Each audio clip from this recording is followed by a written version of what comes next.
So the EMI was created 10 years ago by three visionary alumni, Bob Staley, Nelke Di Cruz, and Rob Canizares, because the three of them had had a very international career.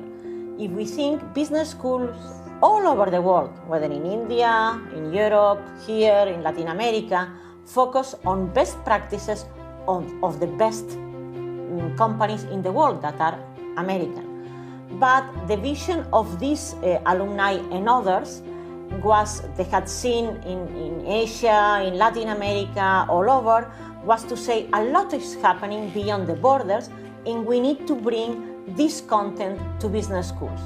And that's why they financed, they coached all of us, my predecessors, and they decided that it was important to have an EMI Fellows program. My belief at that time was that Cornell Business School was a very good business school, but didn't have as much international content. My thinking is that any company that has great products is going to want to sell those products in every market it possibly can.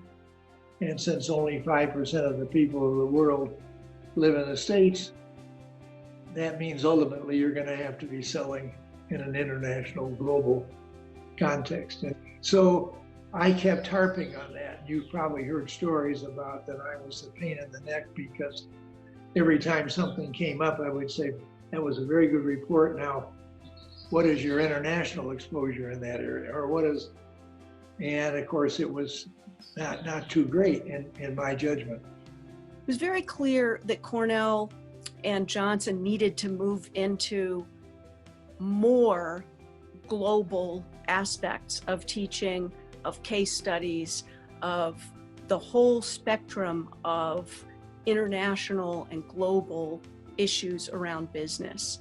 And so the school was clear on that as well, but there needed to be a focus or an impetus to make that happen.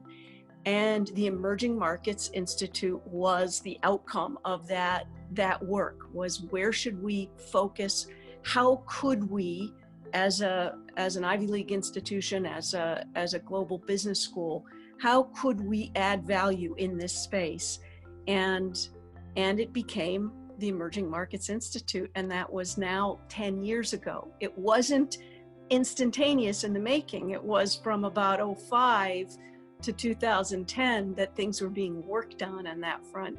So it was absolutely fascinating to me, and I can't believe now, 10 years later, the amount of progress that's been made, not just in the Emerging Markets Institute, but also across the whole school.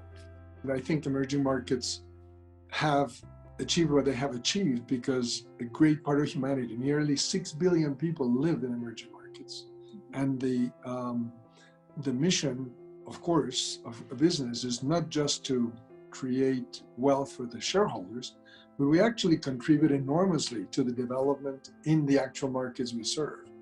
So I think that side of the Emerging Markets Institute preparation for the MBAs continues to be tremendously valid.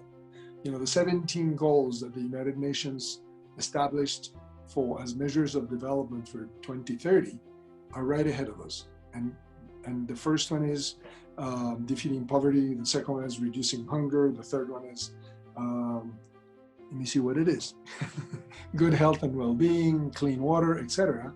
And those needs continue. As a matter of fact, if anything, with the difficulties and the financial challenges that are coming up, I would say that companies will become an even more important part of achieving those goals. Seeing a young fellow come in from school as an engineer and 8 or 10 years later be the director of the factory, it's a major achievement. You feel wonderful about it, but it's also a major contribution to the local economy. So I think the preparation of our EMI Fellows to become leaders, not only of the companies and making them successful, but to become leaders in the development effort of those emerging markets, it's an important contribution to the world.